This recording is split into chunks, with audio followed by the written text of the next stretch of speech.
Entonces, hoy me gustaría seguir con este tema del anillo de enteros y discriminantes y explicar cómo se calcula el anillo de enteros. Entonces, voy a compartir mi pantalla. Vamos a recordar qué estamos haciendo, ¿no? Un, un campo de números es una extensión finita de Q y hemos definido el anillo de enteros. El anillo de enteros, entonces, está dentro de K. Entonces son todos los elementos de K que son enteros sobre Z. Y hemos visto que el anillo de enteros tiene rango n. Y primero me gustaría explicar cómo encontrar el anillo de enteros, ¿no? Todavía no sabemos cómo hacerlo. Lo que sabemos hacer, pues por ejemplo, si K es de la forma Q alfa, ¿no? Siempre podemos escribir nuestra extensión finita de Q de esta manera, ¿no? Y luego podemos escoger esta alfa de tal manera que sea un entero algebraico. Y en este caso, adentro de UK vamos a tener a Z alfa. Y Z alfa también va a ser un Z módulo de rango n. Pero este Z alfa, como vimos la vez pasada, no necesariamente va a coincidir con el anillo de enteros. Existen extensiones de Q para cuales el anillo de enteros no puede ser generado como anillo solo por un entero algebraico alfa, ¿no? Y también lo que hemos visto que en este caso podemos calcular el discriminante de Z alfa. Este va a ser lo mismo que el discriminante del polinomio mínimo de alfa sobre Q. Y este va a ser igual al producto de, primero tomamos el índice de Z alfa en OK al cuadrado y luego lo multiplicamos por el discriminante de OK, que por la definición lo llamamos el discriminante de nuestro campo de números. Entonces, esta es la situación que tenemos. Y para encontrar el anillo de enteros OK, nos puede servir el siguiente resultado. Proposición.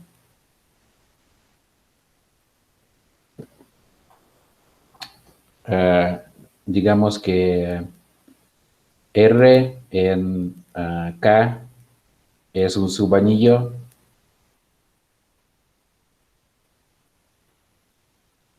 que es un Z módulo finitamente generado del mismo rango que el grado de la extensión del rango n.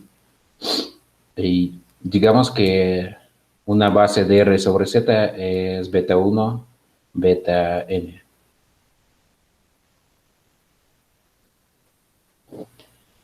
Y yo afirmo que en esta situación el anillo de enteros OK va a estar entre R y 1 entre D por R, donde este D es el discriminante de R. ¿Y cómo se demuestra esto? Esto es algo bastante sencillo. Si tomamos un elemento alfa en el anillo de enteros, podemos expresarlo en términos de esta base beta 1, beta n. Vamos a escribir alfa es igual a x1, beta 1, xn, beta n, donde los coeficientes no van a ser necesariamente números enteros, sino números racionales, ¿no? Y en este caso podemos considerar diferentes encajes de nuestro campo. Entonces tenemos n encajes sigma 1, etcétera, sigma n, que van de K a los complejos. Y vamos a aplicar estos encajes a esta expresión de alfa en términos de esta base. Y vamos a tener un sistema de ecuaciones lineales en X. Entonces sigma 1 alfa es igual a x1 sigma 1 beta 1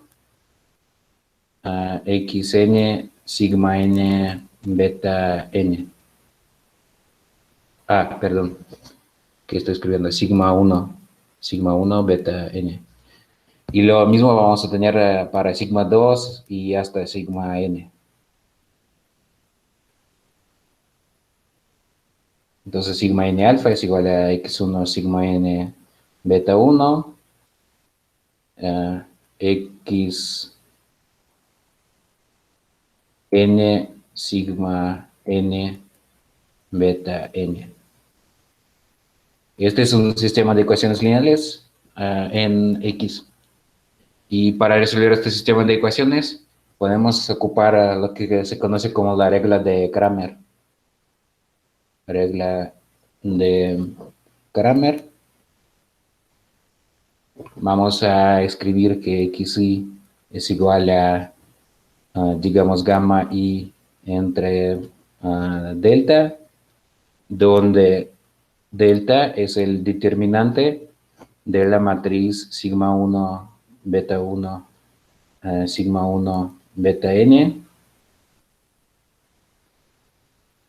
sigma n beta 1 sigma n beta n, y este gamma i va a ser determinante de la misma matriz, pero ahí en lugar de la iésima columna hay que poner este vector sigma 1 alfa, etcétera, sigma n alfa, ¿no? Como siempre en la regla de Cramer, que yo creo que se ve en los cursos de álgebra lineal, ¿no? Y luego, como dijimos, este D es el discriminante de R, y el discriminante lo podemos calcular en términos de los diferentes encajes, ¿no? Entonces, el discriminante de R es lo mismo que el cuadrado del determinante de esta matriz. Entonces, este va a ser delta al cuadrado. Y gracias a esto podemos escribir que xi es igual a gamma y delta entre d, ¿no? Y luego aquí este gamma y delta, quien es, este es d multiplicado por xi, y este es un número racional, porque los xi son números racionales. Pero al mismo tiempo, si calculamos, ¿no?, este determinante, estos sigma i beta j, todos estos cuates son enteros algebraicos. Entonces, al mismo tiempo, gamma y delta es un entero algebraico. Y como siempre, si tenemos un número racional que es un entero algebraico, entonces este es un número entero. Podemos concluir que gamma y delta es un número entero. Así que lo que hemos visto es que los coeficientes xy sí son números racionales, pero en el denominador tienen precisamente d. Y esto demuestra que alfa, que era cualquier entero algebraico en OK, va a estar en este conjunto beta 1 d, z, etcétera, beta n entre d por z. Y esta es la demostración, ¿no? Porque si yo afirmaba que está entre r y 1 entre d por r, ¿no?, pues que r está en OK, esto es obvio porque tenemos un subanillo finitamente generado, y cualquier subanillo finitamente generado sobre z, como z módulo, va a estar adentro del anillo de enteros. Y por otra parte, acabamos de probar la segunda inclusión, que es la inclusión interesante, que OK está en 1 entre d por r. Y ¿a qué sirve esta proposición? Vamos a hacer algunas observaciones, digamos un comentario. Primero, notamos que ya que este R está en OK, esto significa que todo elemento en el cociente de R por 1 entre dr. Esto va a ser una clase lateral, ¿no? Una clase lateral, digamos, alfa más 1 entre dr. Entonces, toda clase lateral o consiste en todos estos elementos, o van a ser enteros algebraicos o ninguno va a ser un entero algebraico, ¿no? Todo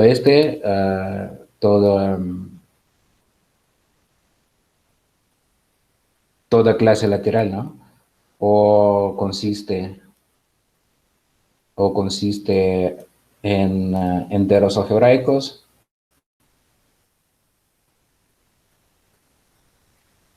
o no contiene ningún entero algebraico.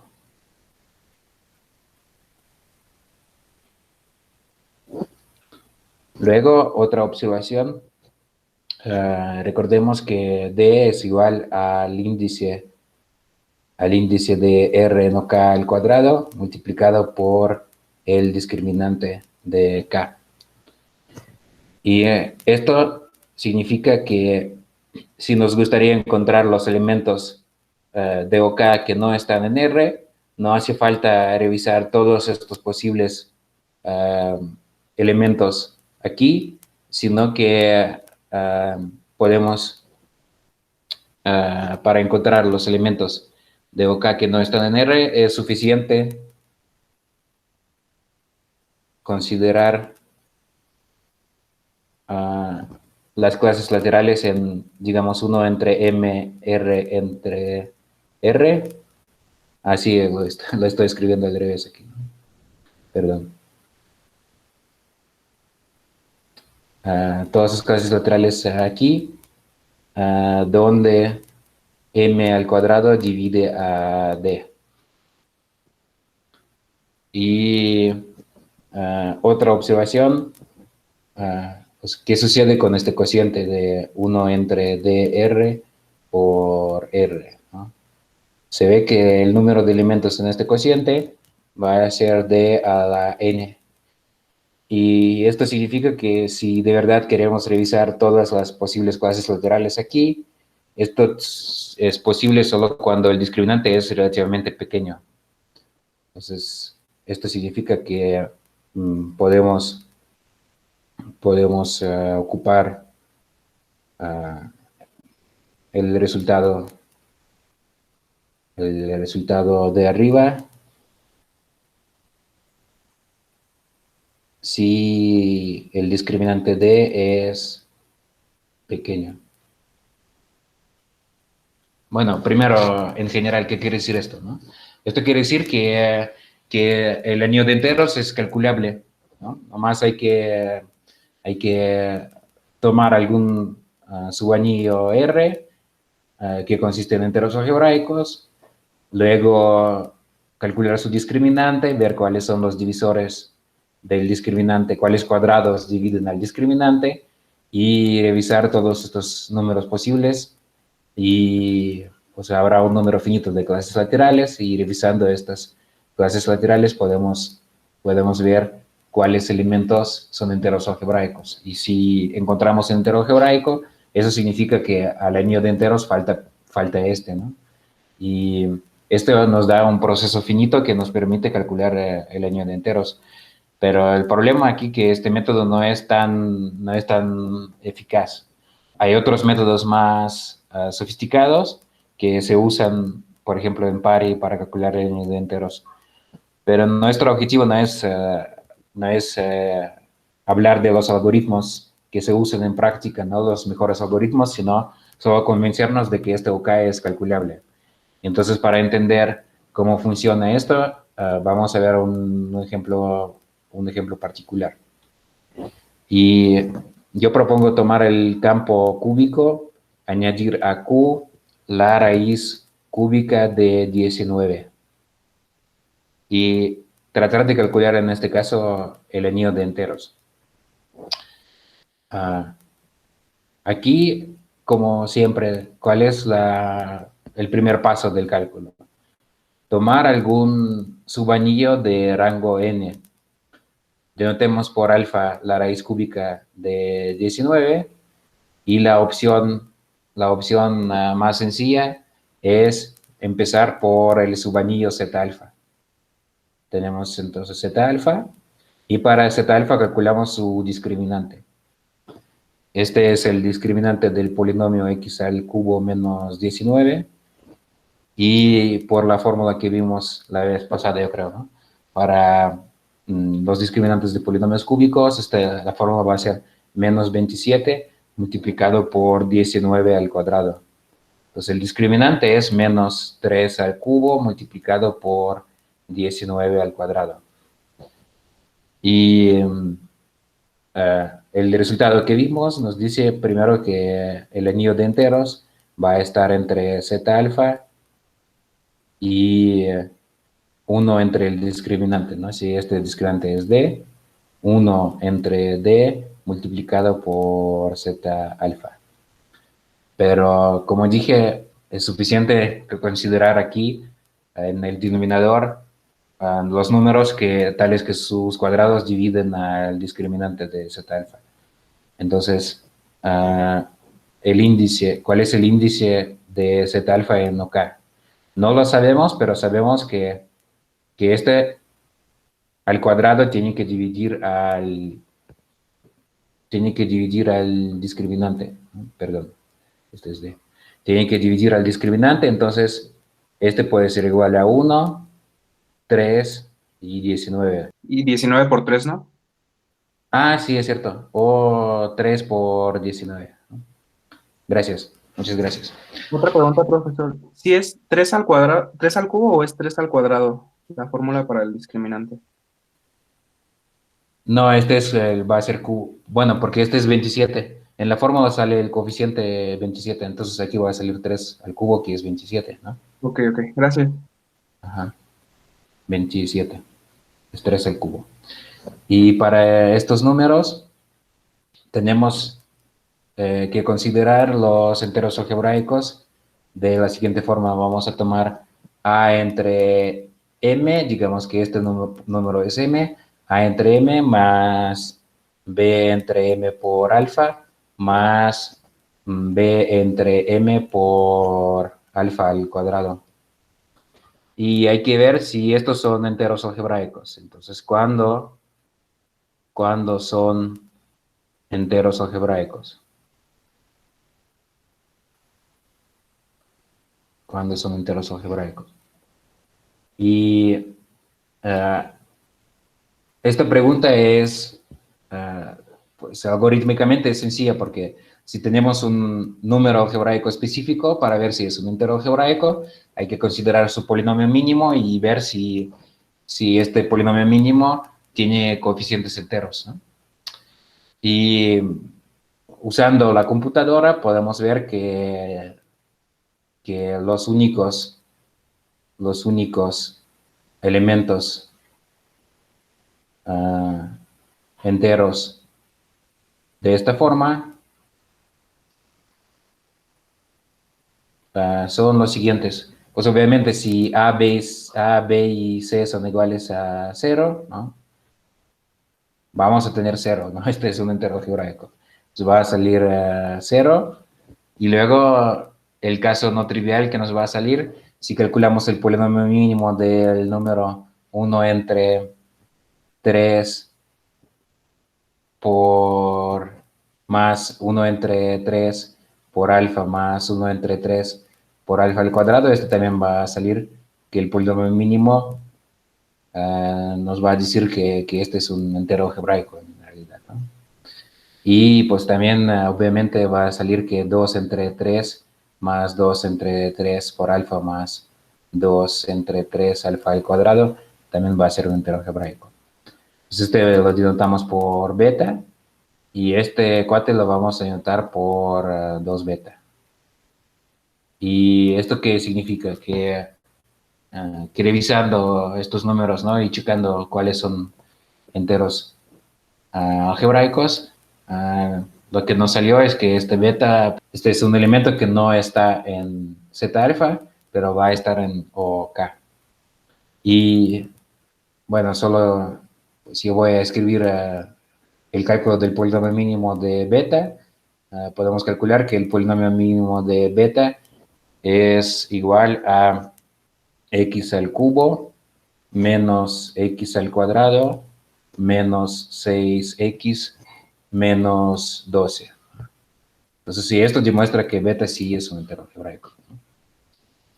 Y entonces la conclusión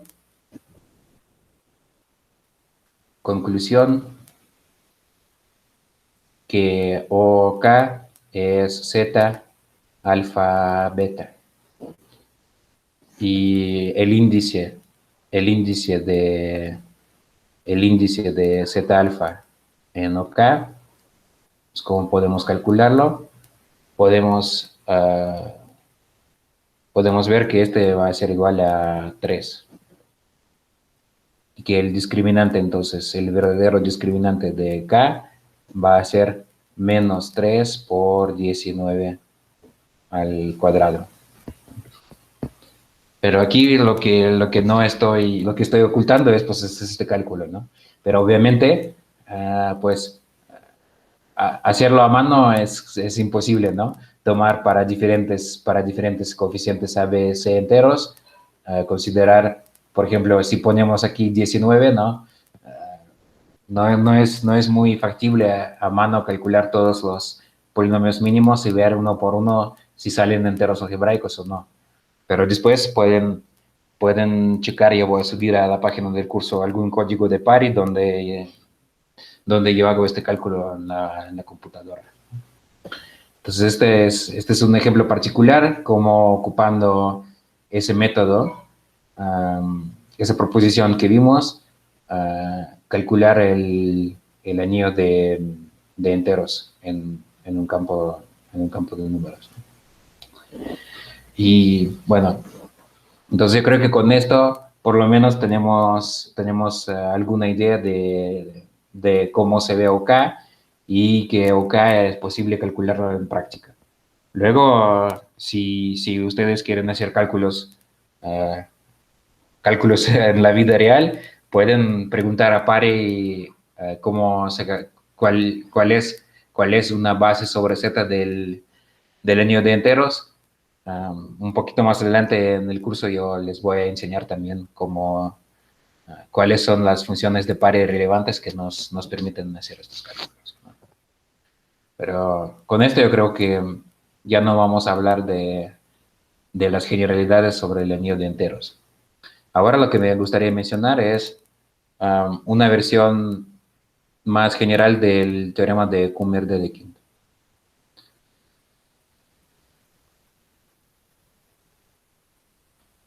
Sobre esto yo creo que ya me han preguntado cuando vimos la versión básica. Y ahora vamos a formular una versión un poquito más general. Recordemos de qué se trata el teorema de Coulomb-Dedekind. Si tomamos un anillo de la forma Z alfa, donde alfa es un entero algebraico, este va a ser isomorfo al cociente del anillo de polinomios con coeficientes enteros por el polinomio mínimo de alfa, digamos f.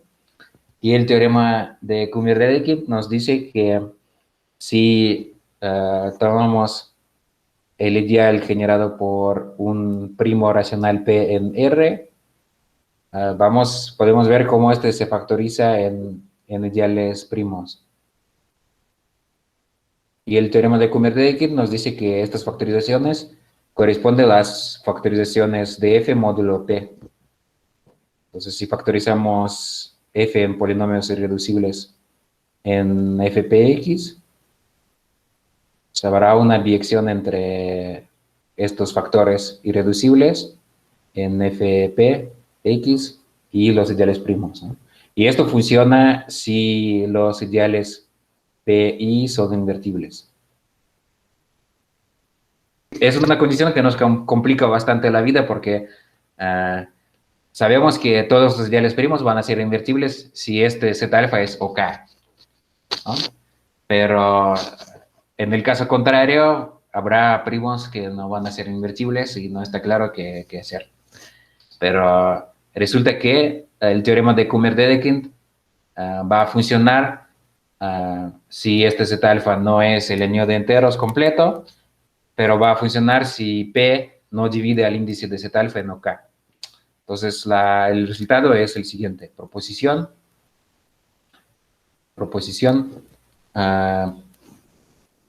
Si K es un campo de números Q alfa, donde alfa es un entero algebraico,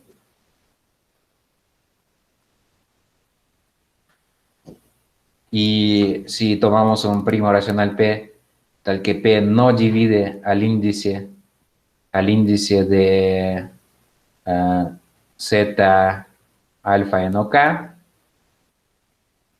entonces en este caso el teorema de Kummer-Dedekind va a funcionar porque habrá un isomorfismo entre el cociente de Z alfa por P y el cociente del anillo de enteros por P. ¿Cuál es este isomorfismo, no? Este isomorfismo pues, va a ser inducido por la inclusión de Z alfa en OK, y aquí la afirmación es que este es un isomorfismo.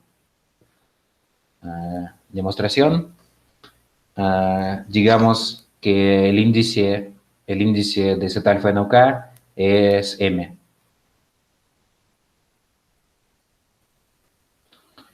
Y podemos considerar la siguiente situación. Tenemos entonces MOK, y este MOK está incluido en Z alfa, ¿no? Precisamente porque el índice es igual a M. Y Z alfa está, por otra parte, incluido en OK. Y ahora lo que podemos hacer, podemos reducir todos estos cuates módulo P. Aquí vamos a tener MOK módulo P. Aquí vamos a tener Z alfa módulo P. Y aquí vamos a tener OK módulo P.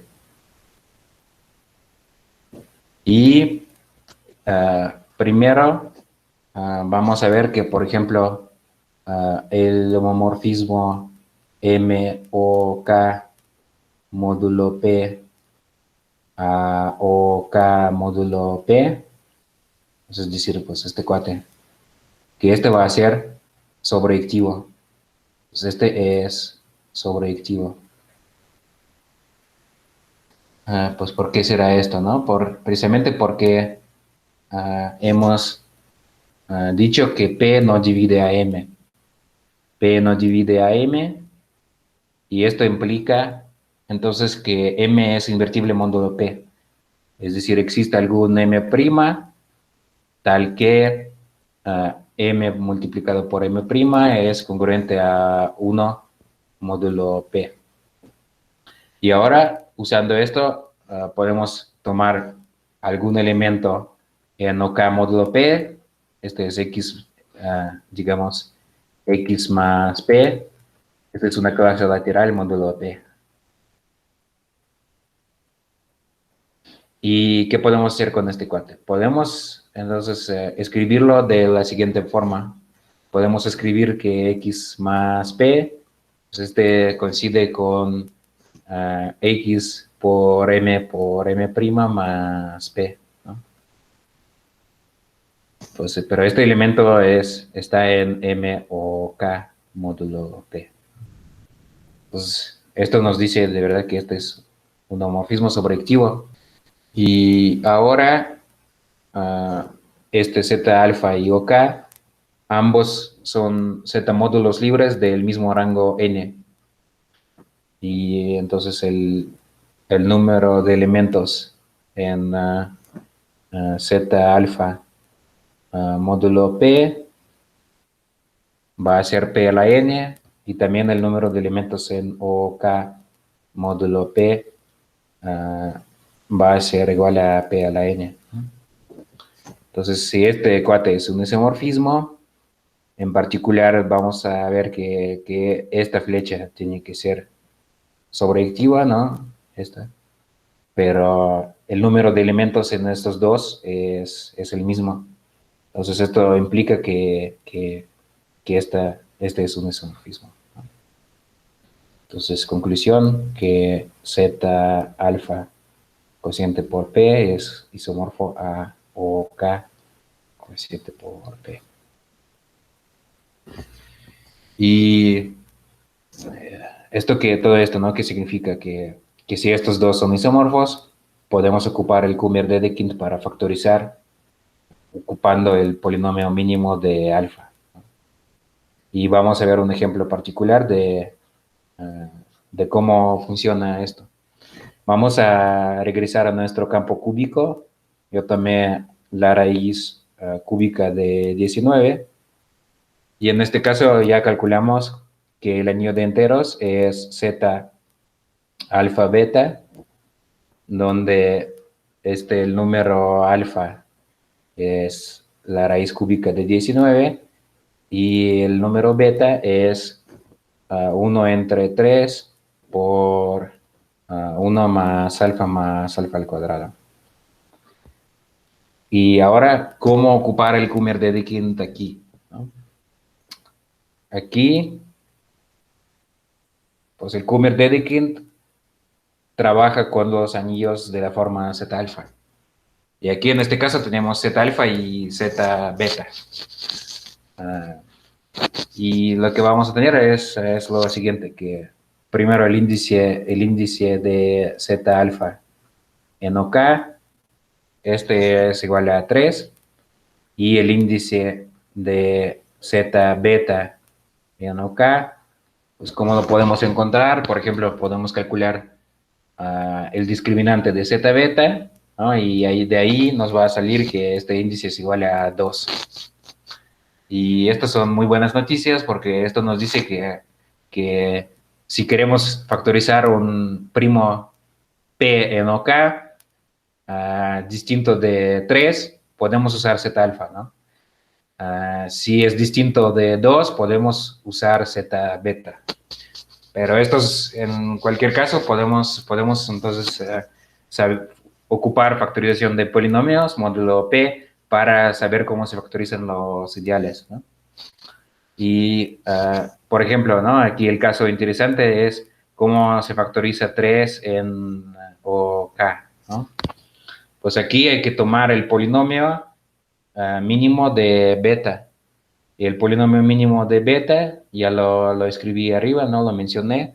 Este va a ser x al cubo menos x al cuadrado menos 6x menos 12. Entonces, para saber cómo se factoriza este ideal en OK, podemos factorizar este polinomio módulo 3, ¿no? Y módulo 3, que nos va a salir, ¿no? Estos dos términos se van, 6x y 12, ¿no? Entonces, nos queda esto, ¿no? Entonces, digamos, el polinomio mínimo de beta, si lo vamos a reducir módulo 3, ¿no? Este va a ser igual a, ¿qué cosa, no? Este va a ser x al cuadrado multiplicado por x menos 1, ¿no? Esto se cumple en f3x. Y de aquí podemos ocupar el Kummer de Dedekind y decir entonces que esta factorización va a ser de la forma algún ideal primo P1, digamos, al cuadrado, multiplicado por algún ideal primo P2, ¿no? Entonces, y luego, para factorizar los primos que son distintos de 3, pues yo creo que es más fácil factorizar el polinomio mínimo de alfa que el polinomio mínimo de beta. Entonces, para P distinto de 3, hay que factorizar el polinomio x al cubo menos 19 módulo P. Y primero, pues tal vez algún ejemplo, ¿no? Si tomamos P igual a 2, podemos ver que este va a ser, digamos que este polinomio es f. Y vamos a ver, por ejemplo que módulo 2, este va a ser igual a x más 1 multiplicado por x al cuadrado más x más 1 mm, módulo 2. Y en general, ¿cómo se va a factorizar este polinomio, ¿no? Bueno, primero tenemos el caso excepcional, entonces si P es igual a 19, en este caso el polinomio es x al cubo, ¿no? Ahora, entonces, digamos que P no es igual es distinto de 19. Si P es congruente a 2 módulo 3, en este caso, todos los elementos de FP son cubos. Digamos que X va a X al cubo, es un automorfismo del grupo cíclico FP estrella. Así que todos los elementos van a ser, módulo P van a ser cubos, ¿no?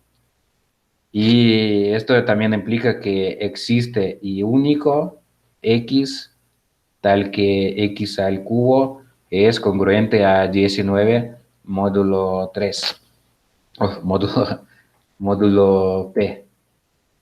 Y ¿esto qué significa? Que módulo este primo, F, se factoriza como va a ser,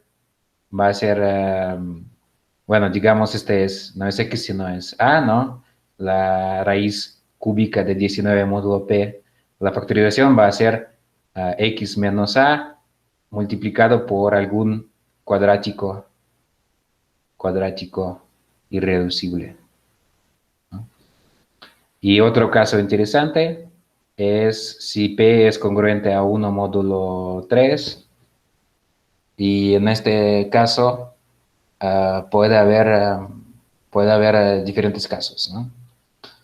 Entonces, primero, si P es congruente a 1 módulo 3, en este caso, ah, el grupo multiplicativo de FP contiene un elemento de orden 3, ¿no?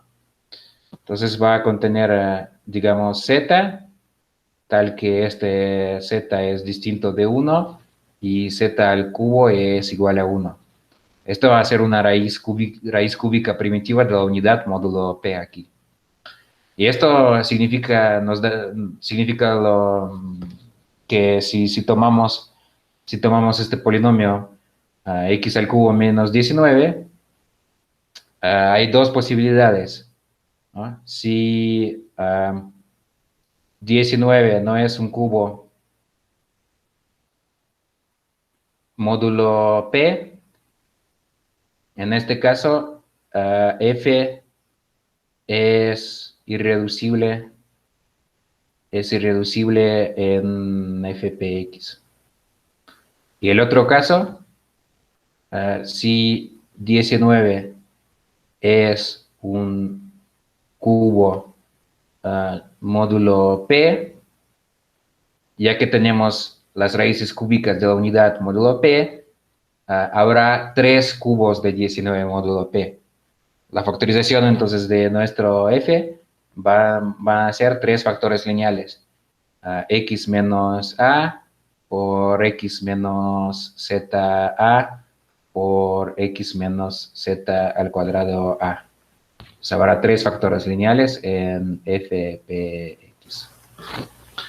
Y entonces, para resumir todo lo que hemos dicho, podemos aplicar el Kummer-Dedekind y formular todas esas factorizaciones que nos salieron en términos de las factorizaciones de ideales, ¿no?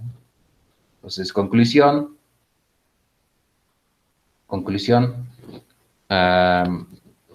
tenemos primero el caso excepcional 3OK, donde tuvimos que ocupar el polinomio mínimo del otro número beta. Y aquí salió factorización de la forma P1 al cuadrado por P2. Y aquí el grado del campo residual de P1 es 1 y de P2 también es 1. Y luego tenemos los siguientes casos. Habrá dos diferentes casos dependiendo de si P es congruente a 1 o 2 módulo 3. Bueno, y también el caso excepcional 19, este va a ser P al cubo, ¿no?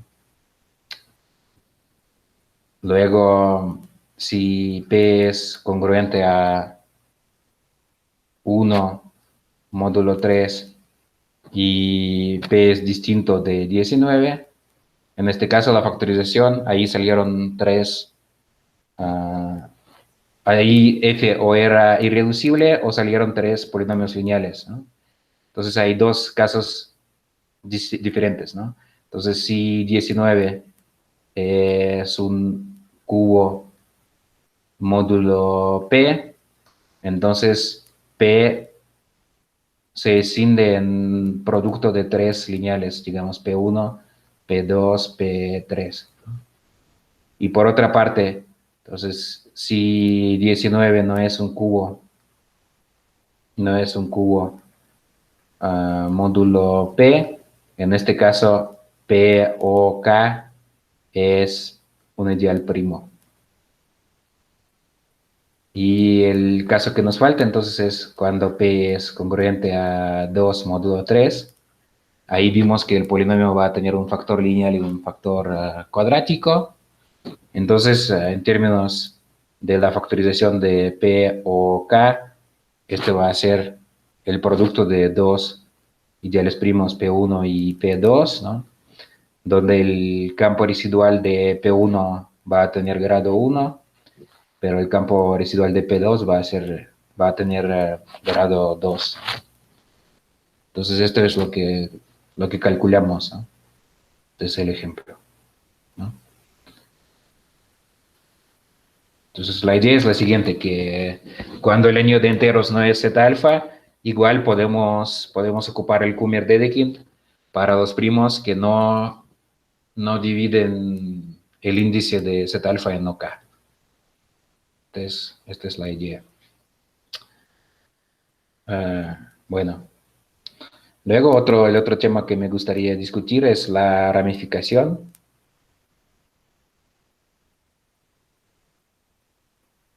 Ya hemos hablado un poquito de la ramificación, pero vamos a dar otra vez más a nuestra definición. Entonces, ¿de qué se trata? Entonces, para un campo de números K, campo de números, tomamos un primo racional P y podemos considerar su factorización en ideales primos en OK. Entonces, P o K de alguna manera se factoriza como P1E1, PSES. Y en este caso los números E y se llaman los índices de ramificación. Y los FI son los, pues, ¿quiénes son los FI? FI son los grados de campos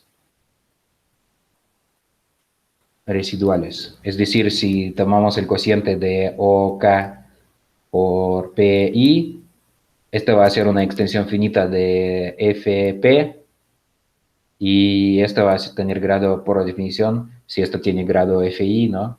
Entonces este FI se llama el grado del campo residual para el ideal primo PI, ¿no? Y entonces, ¿qué es la ramificación? Se dice que P se ramifica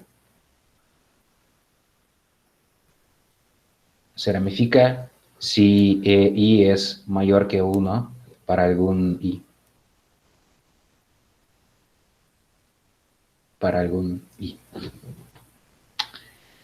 Y el teorema sobre la relación de estos números EI y FI, yo creo que William me preguntó, ¿no?, sobre este resultado cuando estaba hablando del Kummer-Dedekind, ¿no? Pero todavía en ese momento yo no podía probarlo, ¿no? Y ahora pues por fin podemos probar este resultado. Entonces el teorema es el siguiente, que la suma de EI y FI es precisamente igual a n, que es el grado de la extensión. Este es el teorema. Pero tal vez antes de probar este teorema nos conviene dar alguna definición relacionada. Entonces, primero una definición para un campo de números K y un ideal no nulo I en OK no nulo. La norma de I por la definición es el número de elementos en el cociente de OK por I. Entonces, la norma de un ideal. Y vamos a ver algunas propiedades de esta norma. Lema. Primero, la norma es multiplicativa. Si tomamos el producto de dos ideales I y J, entonces la norma del producto es el producto de normas, NI por NJ. Y otra propiedad, pues tenemos la norma habitual que está definida para los elementos, ¿no? Entonces, ¿cuál es la relación entre la norma de ideales y la norma de elementos? Si tomamos un ideal principal generado por algún alfa, entonces la norma va a ser precisamente la norma de alfa como un elemento. Solo con la única diferencia que pues las normas de ideales no pueden ser negativas porque es la cardinalidad de un conjunto finito. Entonces aquí hay que tomar el valor absoluto de esto. Entonces estas son las propiedades básicas de las normas. Entonces demostración, la parte 1.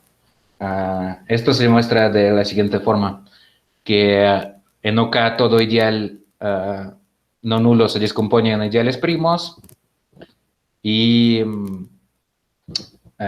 si, digamos, si I se factoriza como P1, E1, P, S, E, S, en este caso el teorema chino del resto nos va a decir entonces que la norma de I es igual a la norma de P1, E1, etcétera, la norma de PS, ES, ¿no?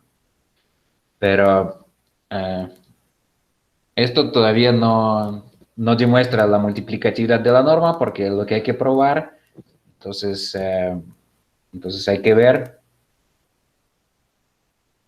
ver que la norma de P a la E es lo mismo que la norma de P elevada a la E, ¿no? Y esto vamos a recordar que ya hemos visto este resultado cuando estábamos hablando del Kummer-Dedekind. Entonces hemos visto que en general para un ideal primo invertible, P en algún anillo de números R, que en general el cociente de R por P a la E tiene el mismo número de elementos que pues, tomar el cociente de R por P. Este es el tamaño del campo residual, ¿no? Y elevar esto a la E, ¿no? Y pues, solo hay que recordar, ¿no?, que este lema que vimos, ¿no?, se aplica a nuestra situación porque en OK todo ideal primo es invertible. Y entonces esto nos va a dar la parte 1 porque pues I y J, cada uno de estos podemos factorizar a ideales primos y luego aplicar estas factorizaciones, ¿no? Esa es la parte 1, la multiplicatividad de la norma. Y la parte 2 vamos a ver, ¿no? El ideal alfa OK, podemos verlo que esta es la imagen la imagen de la aplicación mu alfa entre OK a OK, que es la multiplicación por alfa. Entonces, esta es una aplicación Z lineal.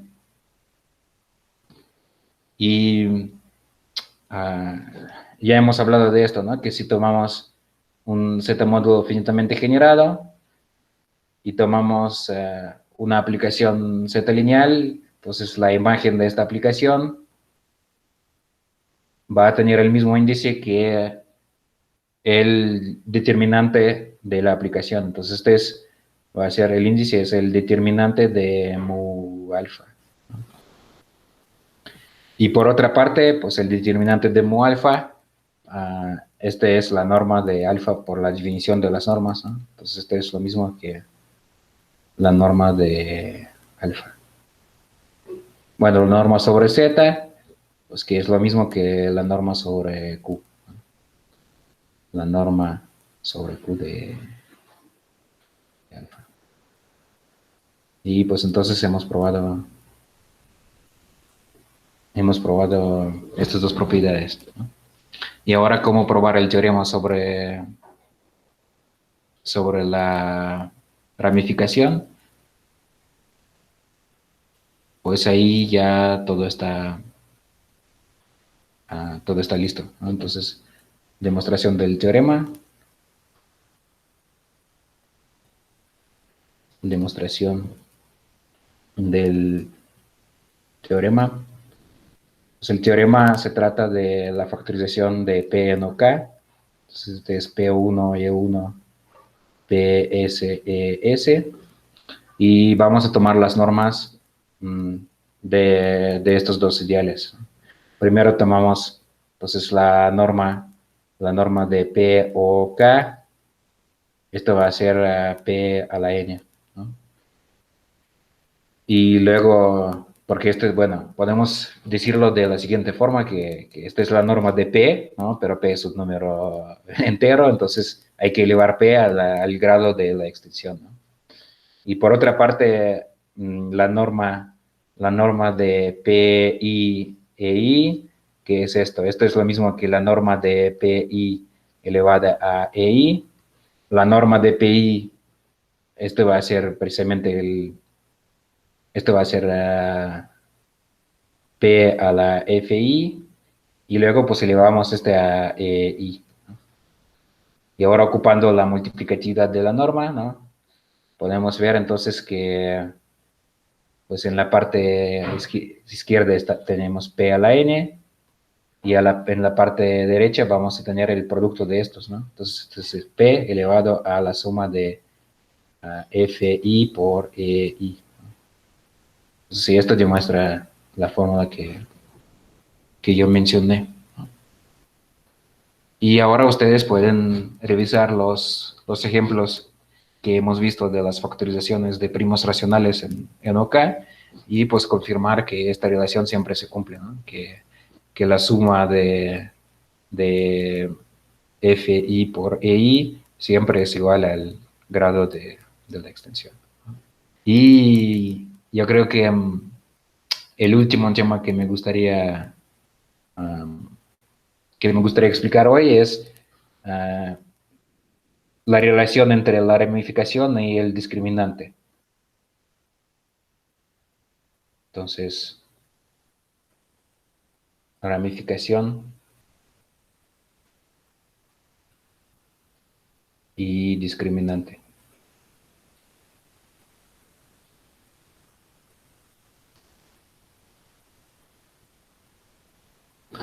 Uh, entonces, este va a ser el significado aritmético del discriminante de un campo de números. Primero, antes de formular el resultado, vamos a motivarlo un poquito. Entonces, sea alfa un entero algebraico,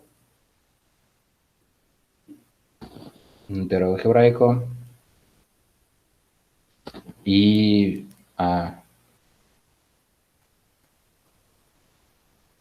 digamos, f es el polinomio mínimo de alfa. Esto es un polinomio con coeficientes enteros.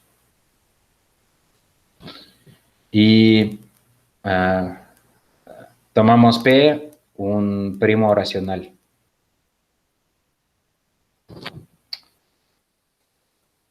Y tomamos entonces el discriminante de Z alfa.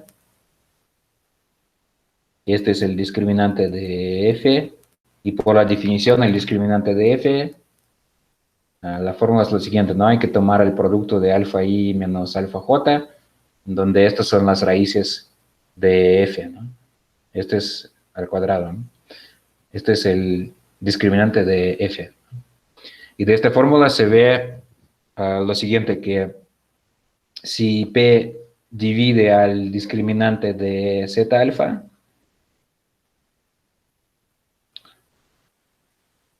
esto va a pasar si F va a tener una raíz múltiple módulo P. Entonces, esto significa que F tiene raíz múltiple en Fpx, bueno, en la cerradura algebraica, ¿no? Entonces, porque pues si P divide al discriminante, al reducir esta expresión módulo P, vamos a tener 0. Esto significa entonces que F va a tener una raíz múltiple, ¿no? Y ya que tiene una raíz múltiple en la cerradura algebraica, esto entonces significa que si factorizamos F en Fp, ¿no? Esto va a ser G1, E1, GS, ES en Fpx, donde algún EI es mayor que 1, ¿no? ¿No? Porque si hay una raíz múltiple, pues en este caso habrá un factor múltiple en la factorización en Fpx. Y ahora, si aplicamos esta situación, si aplicamos a toda esta situación el teorema de Kummer-Dedekind, esto nos va a decir qué cosa, que si P divide al discriminante, entonces en la factorización de P en OK habrá una ramificación, ¿no? Pero pues el resultado es el siguiente, ¿no? Teorema, P divide el discriminante de un campo de números K, si solamente si P se ramifica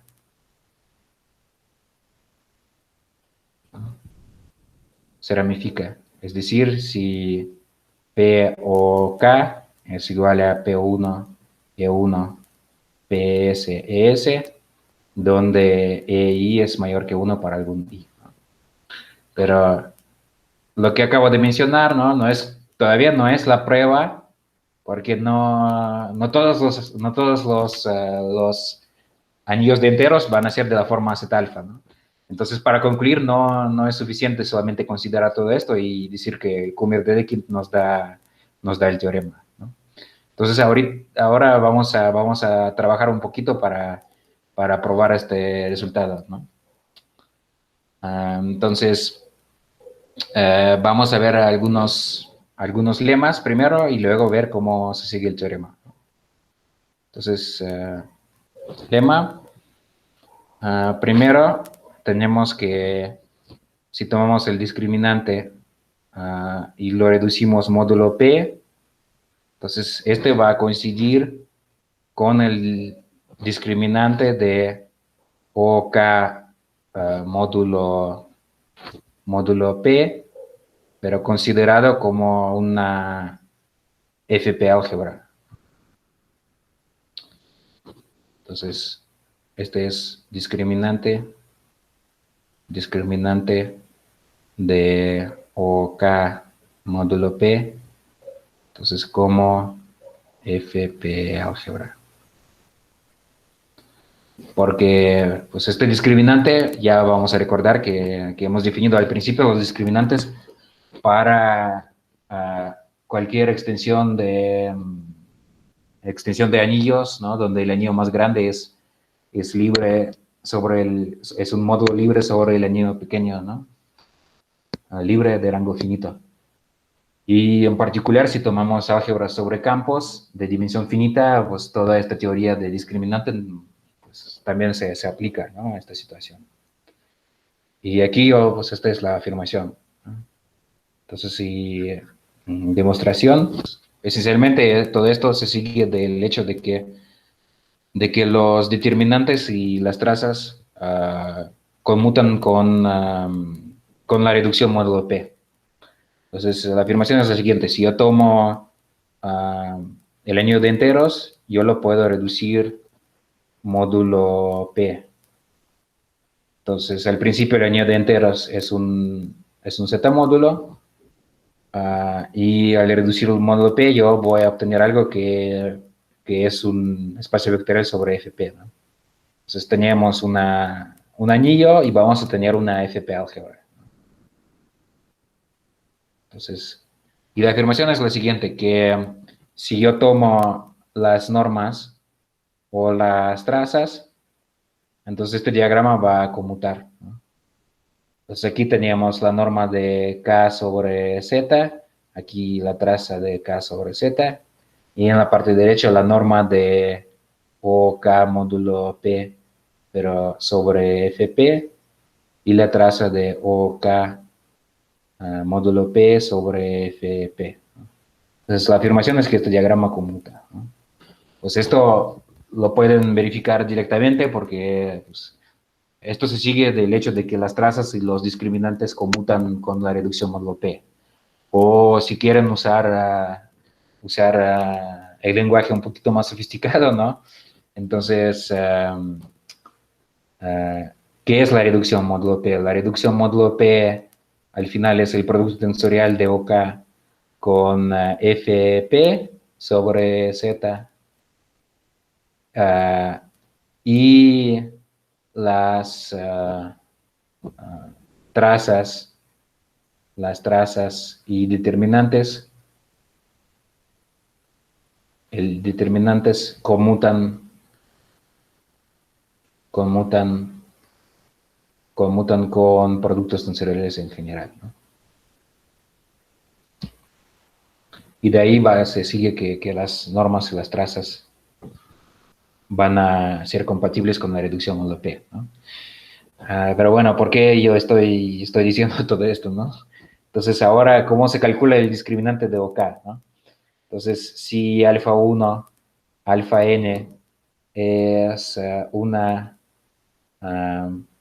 base de OK sobre Z, entonces al reducir módulo P vamos a obtener una base de OK módulo P sobre FP. Entonces A1 barra AN barra es una base de OK módulo P sobre FP, ¿no? Como un espacio vectorial sobre FP. Y ahora, entonces el discriminante de K, por la definición, es el discriminante de alfa 1, alfa n, ¿no? Y este va a ser entonces el determinante de la matriz formada por las trazas. El determinante de la matriz, tomamos las trazas de alfa i, alfa j, ¿no? Y estas son las trazas de OK sobre Z, ¿no? Y ahora si vamos a reducir esto módulo P, entonces delta K módulo P va a ser igual al determinante de la matriz, pues ya que dije que la reducción módulo P es compatible con las trazas y los determinantes, ¿no? Vamos a ver que esto va a ser el determinante de la matriz de las trazas de alfa i barra alfa j barra, y aquí vamos a tomar entonces OK módulo P sobre FP, ¿no? Entonces, pero lo que está aquí, pues esto va a ser el discriminante de alfa 1 barra alfa n barra, ¿no?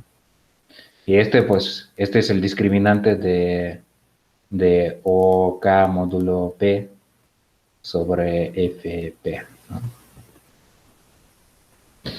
Bueno, entonces esta es la idea, ¿no? Pero pues aquí hay solo un pequeño detalle que yo estoy hablando del discriminante, pero vamos a recordar que el discriminante está bien definido solo cuando se trata de Z-módulos, ¿no? Cuando tenemos pues que va a ser un espacio vectorial sobre FP, ¿no?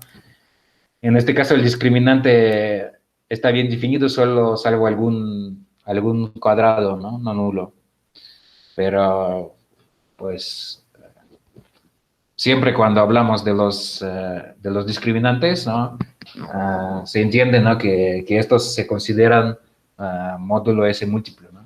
Y lo que hemos probado que si tomamos una base de OK, ¿no? Al final nos va a salir el discriminante, pero pues calculado respecto a esta base particular, alfa 1 barra, alfa n barra.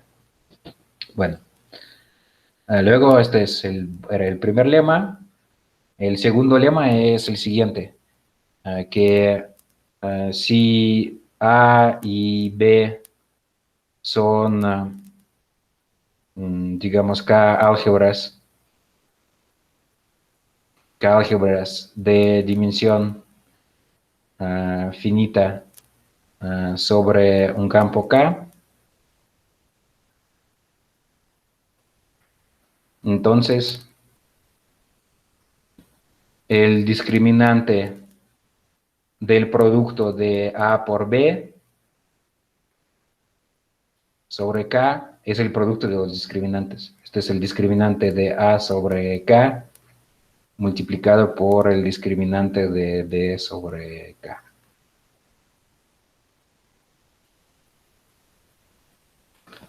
Entonces, ¿cómo se demuestra esto, no? Pues hay que ver cómo se define el discriminante, ¿no? Entonces, para calcular el discriminante hay que empezar por una base, ¿no?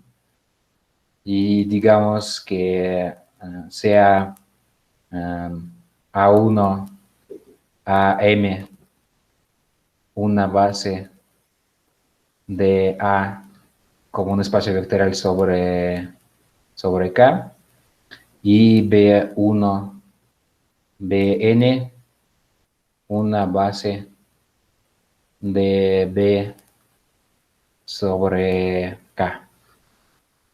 En esta situación, ¿cómo podemos encontrar una base del producto directo de A por B, ¿no? Ocupando estas dos bases? Vamos a recordar que en este caso, la dimensión va a ser la suma de dimensiones, y como una base, la opción más sencilla es tomar lo siguiente, tomar A1,0, bla, bla, bla, a m, 0, luego 0, B1, etcétera, 0, Bn, y esto va a ser una base del producto directo A por B. Y hay que ver cuál es el discriminante. El discriminante de A por B, hay que tomar la matriz de trazas y calcular el discriminante de la matriz de trazas. Pero aquí el chiste es el siguiente, que respecto a esta base particular, ¿no? Si tomamos las trazas que nos interesan, primero aquí van a salir, por ejemplo, las trazas de AI a J. Y luego vamos a tener aquí un bloque cuando la traza que nos interesa es el producto de algún AI con algún elemento de aquí, ¿no? BJ. Pero en el producto directo de A por B, estos productos van a ser nulos. Entonces aquí van a estar ceros. Y aquí igual, primero van a estar ceros, y luego va a estar el bloque de las trazas B y BJ, digamos, ¿no? O si quieren, no sé, BK, BL, ¿no? Esta es la idea, ¿no? Y que las trazas calculadas respecto a esta base en el producto directo, al final van a ser las mismas que las trazas aquí de respecto a sobre K y aquí respecto a B sobre K. Entonces tenemos el determinante de esta matriz y este va a ser el determinante de la primera matriz de trazas, A, I, A, J, multiplicado por el determinante de la segunda matriz, del segundo bloque, ¿no? Las trazas de B, K, B, L. Pero este es precisamente el producto del discriminante de A sobre K por el discriminante de B sobre K. Entonces hemos probado que el discriminante es compatible con los productos directos de álgebras. Y, en fin, el último lema que necesitamos, lema, para un ideal primo P en OK, tenemos que el discriminante de OK cociente por P a la E, este cociente considerado como un álgebra sobre FP, este es nulo si solamente si E es mayor que 1. Entonces, demostración. Pues para simplificar las cosas vamos a denotar que A es OK cociente por P a la E. Primero, si E es igual a 1, esto significa que A es el cociente de OK por P, y este va a ser un campo finito FP a la F, digamos. Entonces, esta es una extensión finita de FP, y esta va a ser de la forma, pues digamos, FPX, cociente por algún polinomio irreducible F.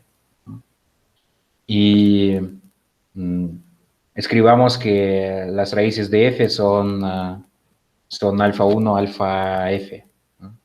Bueno, es una notación mala porque teníamos dos Fs, digamos, este polinomio es G, no, perdón. Este polinomio es G, que se factoriza como X menos alfa 1, X menos alfa F en Fp barra, y aquí las raíces van a ser distintas, ¿no? Alfa I es distinto de alfa J. No vamos a tener raíces múltiples, ¿no? Y entonces ya hemos visto estos cálculos, y entonces el discriminante de A sobre Fp, este lo podemos ver que este coincide con el discriminante de F. Y este va a ser el producto de alfa I menos alfa J al cuadrado sobre I menor que J. Y ya que las raíces aquí son distintas, este va a ser no nulo. Pues aquí los únicos detalles que, bueno, este es G, ¿no? Aquí los únicos detalles que estoy ocultando es, yo creo que hemos visto que el discriminante coincide con el discriminante del polinomio correspondiente, lo formulamos, ¿no?, para extensiones de Q, pero aquí vamos a tener extensión de FP, pero todo lo que hemos visto funciona de la misma manera para en el caso de extensiones separables, ¿no? Entonces, este cálculo es muy parecido a lo que ya hemos visto, ¿no? Pues hemos visto que si es igual a 1, este va a ser no nulo, ¿no? Y ahora, entonces, si es mayor que 1, en este caso vamos a ver que el discriminante sí se anula. Entonces, en este caso, A es OK módulo P a la E, donde es mayor que 1, y podemos tomar una base de A sobre Fp que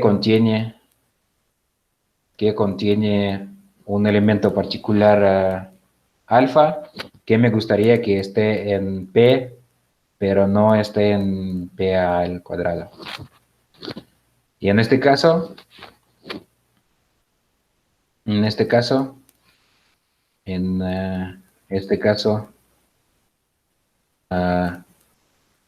si tomamos alfa módulo P a la E, ¿no?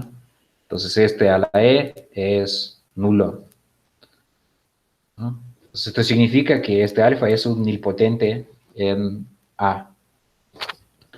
Entonces tenemos un nilpotente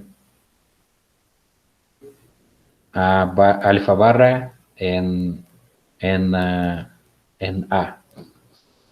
Y luego para cualquier otro elemento, digamos beta barra en A, el producto de alfa por beta es también un nilpotente. Es también un nilpotente. Y ahora, si tomamos la aplicación de multiplicación por alfa beta, es una aplicación FP lineal entre A y A. Este también es nilpotente. Y un ejercicio para ustedes, ver que las trazas de un operador, la traza de un operador lineal nilpotente tiene que ser nula. Pues esto va a seguir porque todos sus valores propios van a ser nulos en este caso, ¿no?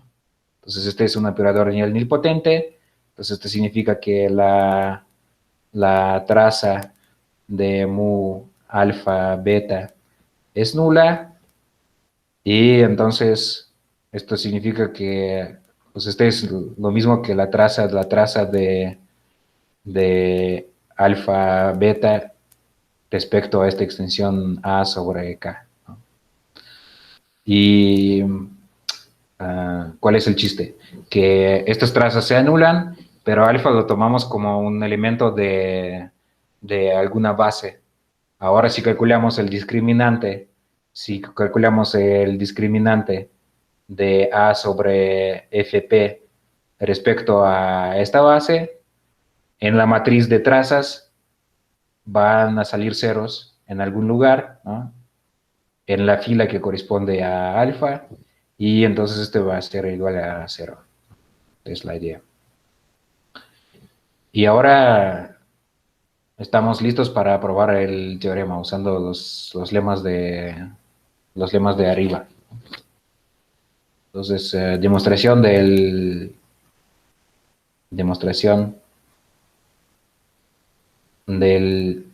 teorema. Vamos a recordar que dice el teorema que P divide al discriminante de K si solo si hay una ramificación, ¿no? Que P o K es P1 E1 PS ES, donde EI es mayor que 1 para algún I, ¿no? Para algún I. ¿Y cómo se demuestra este resultado, ¿no? Entonces vamos a ver. Primero podemos ocupar el teorema chino del resto. Entonces el teorema chino del resto nos va a dar que el cociente de OK por P es isomorfo al producto de OK cociente por P1 E1 o K cociente por PSES. Entonces todo lo que tenemos aquí son FP álgebras, ¿no? Este es un isomorfismo de FP álgebras. Y ahora hemos visto que el discriminante de OK módulo P, este va a ser precisamente el discriminante de OK, pues este número entero, ¿no? Reducido módulo P. Y otro lema que vimos nos dice que los discriminantes son compatibles con los productos. Pues aquí vamos a tener el producto de discriminantes de O, K, P, I, E, I como FP álgebras. Y ahora, el último lema nos dice que este es igual a 0 si solamente si E, I es mayor que 1, ¿no? Y pues ahí está, ¿no? Pues hemos visto que delta K reducido módulo P, pues este es este producto, ¿no? Entonces el producto va a ser nulo, que es un producto de elementos en módulo P, ¿no? Sí, solamente si algún elemento de estos es nulo módulo P. ¿No? Y esto pasa si solamente si algún I es mayor que 1. Y pues ahí está. Y bueno, después pueden tal vez revisar los detalles de los lemas que ya mencioné, ¿no? Entonces, si un corolario, entonces delta K es un número finito, un entero finito, ¿no? Delta K, entonces tiene un número finito de divisores primos, entonces hay un número finito de primos racionales que se ramifican en K, ¿no? Y pues solo para no dejar esto sin dar ningún ejemplo, ¿no? Ejemplo, uh, para, para los campos cuadráticos, si K es Q con la raíz de D, hemos calculado que el discriminante es igual a D si D es congruente a 1 módulo 4 y 4D si D es congruente a 2 o 3 módulo 4. Y si revisan nuestras factorizaciones de los primos racionales en OK en este caso, pues van a ver que los primos que se ramifican en esta situación cuando D es congruente a 1 son precisamente los divisores de primos de D. Y si D es congruente a 2 o 3 módulo 4, ahí también va a haber una ramificación de 2. Y otro ejemplo también que vimos, tomamos acá el pésimo campo ciclotómico y en este caso calculamos que el discriminante es menos 1 a la P menos 1 entre 2 por P a la P menos 2. Y ahí el único divisor primo de este discriminante es el mismo P, entonces el único P que se ramifica en OK, que este es ZP, pues es el mismo P, ¿no? Es el mismo P. Entonces, este ejemplo confirma el teorema general. Y también hoy también hemos visto estos cálculos, a ver, aquí está el cálculo cuando estábamos trabajando con el campo Q con la raíz cúbica de 19 y hemos factorizado todos los ideales. ¿Y dónde está la ramificación? ¿No? La ramificación está para el primo P se ramifica, perdón, el primo 3 se ramifica y el primo 19 se ramifica, ¿no? ¿Y cuál era el discriminante en este caso? ¿Dónde está el discriminante?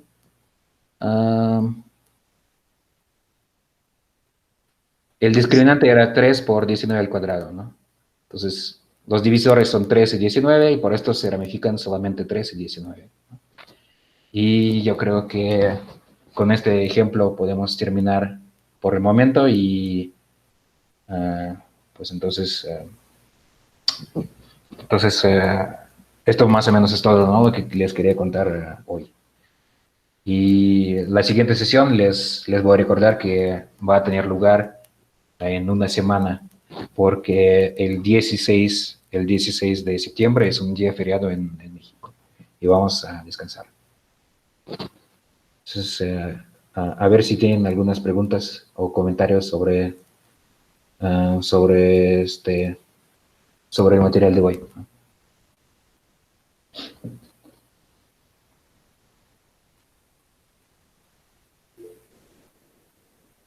Viva México. Sí. Yo también tengo el mismo comentario, ¿no? Pero a ver si tienen comentarios o preguntas sobre los discriminantes. Pues yo tengo una pregunta. Ajá.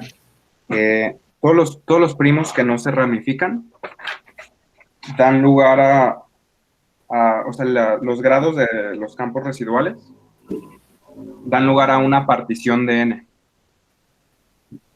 ¿Es verdad? Mm, sí, sí. ¿Y se ha estudiado alguna relación entre estos dos conceptos? Entre qué va a pasar con esas particiones. Ajá. Esta es una excelente pregunta y la respuesta es muy complicada. Más o menos la pregunta es entonces, um, la pregunta es algo de la siguiente forma, que tenemos, a ver, tenemos entonces, si yo entiendo bien, ¿no? Podemos considerar diferentes factorizaciones. P o K es igual a P1. Bueno, podemos tomar hasta las ramificaciones, esto no importa de hecho. Y ES. Y aquí, pues, sabemos que no hay solamente un número finito, ¿no? De ramificaciones. Y en general vamos a tener P1. Perdón, si no hay ramificación, vamos a tener P1 PS, donde, donde entonces la suma de OK módulo PI, la suma de estos va a ser precisamente igual a N, ¿no?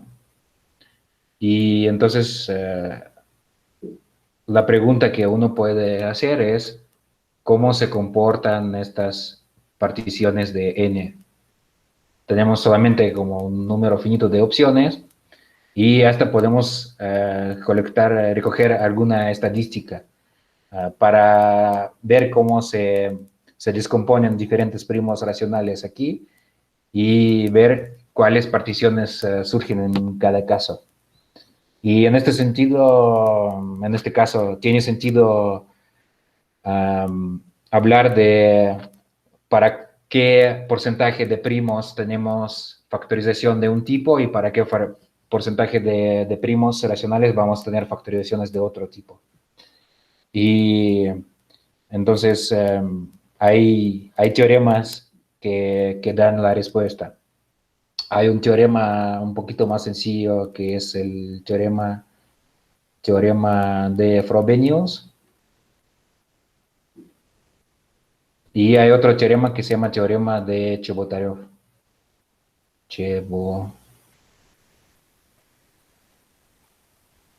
Chebotarev. Pero estos dos resultados son, digamos, son resultados de la teoría de campos de clase.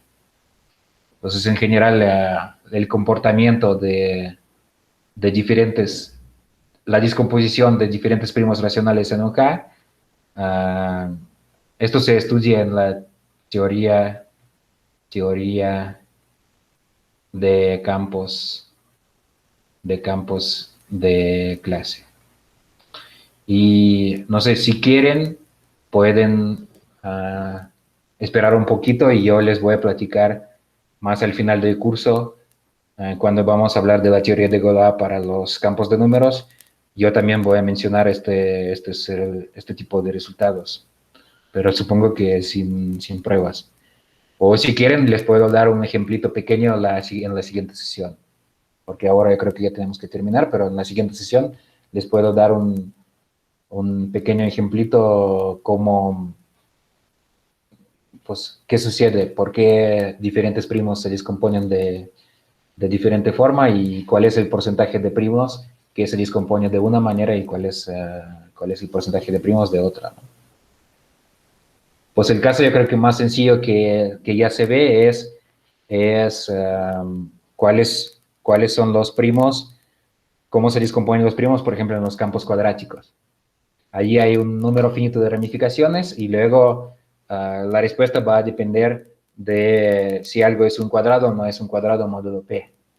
Y en algún sentido esto pues, se puede ver que la mitad de los primos se quedan primos en expresión cuadrática y la mitad de los primos se escinden en producto de dos ideales primos, ¿no? Este es el caso cuadrático. Y yo podría también, les podría platicar de algún otro ejemplo cuando se puede entender cómo se descomponen los primos en general, recoger esta estadística y entender pues cuál es la explicación detrás de alguna numerología que está detrás de esto. Pero bueno, esto es como un comentario un poquito vago, pero pues más o menos la respuesta que sí es una pregunta muy interesante y muy profunda. Y yo creo que en este curso no vamos a dar la respuesta completa, pero les podría hablar un poquito de esto para explicarlo, ¿no? Muchas gracias.